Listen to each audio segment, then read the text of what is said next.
ಜನಪದ ಕಲೆ ಸಂಸ್ಕೃತಿ ಪೋಷಿಸುತ್ತಿರುವ ಡಾಕ್ಟರ್ ರಾಜೇಂದ್ರ ಯರ್ನಾಳೆ ಕಾರ್ಯ ಪ್ರಶಂಸನೀಯ. ನವದಗಿ ಬಿದಲ್ಲಿ ಶಾಸಕ ಬಸವರಾಜ ಮುತ್ತಿಮೂಡು.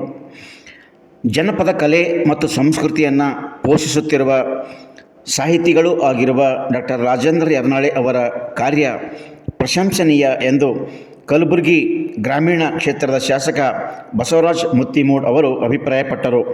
ಕಮಲಾಪುರ ತಾಲೂಕು ನವದಗಿ ಬಿ ಹತ್ತಿರದ ಕಲ್ಯಾಣ ಕರ್ನಾಟಕ ಸಾಂಸ್ಕೃತಿಕ ಪರಿಷತ್ತು ಹಾಗೂ ದೇಸಿ ಕೇಂದ್ರ ವಸತಿ ಶಾಲೆ ಸಂಯುಕ್ತ ಆಶ್ರಯದಲ್ಲಿ ನಡೆದ ಸಾಂಸ್ಕೃತಿಕ ಕಲೋತ್ಸವ ಉದ್ಘಾಟಿಸಿ ಮಾತನಾಡಿದರು. ಬೀದರ್ ಜಿಲ್ಲೆ ಔರಾದ್ ವಿಧಾನಸಭಾ ಕ್ಷೇತ್ರದ ಶಾಸಕ ಪ್ರಭು ಚೌಹಾಣ್ ಸೇರಿದಂತೆ ಅನೇಕ ಗಣ್ಯರು ವೇದಿಕೆಯಲ್ಲಿ ಉಪಸ್ಥಿತರಿದ್ದರು. ಈ ಸಂದರ್ಭದಲ್ಲಿ ಇತಿಹಾಸ ಸಂಶೋಧಕ IS ಶಕೀಲ್, ಕಾದಂಬರಿಕಾರ ಲಕ್ಷ್ಮಣ್ ಪೌಂಡೆ ಅವರಿಗೆ ಸಂಸ್ಕಾರ ಪ್ರಶಸ್ತಿ ನೀಡಿ ಗೌರವಿಸಲಾಯಿತು.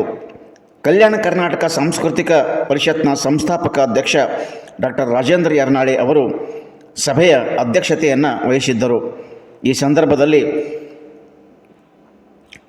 ಜನಪದ ಕಲೆ ಮತ್ತು ಸಂಸ್ಕೃತಿಯನ್ನು ಪರಿಚಯಿಸುವ ವಸ್ತು ಪ್ರದರ್ಶನವನ್ನು ಸಹ ಆಯೋಜಿಸಲಾಗಿತ್ತು.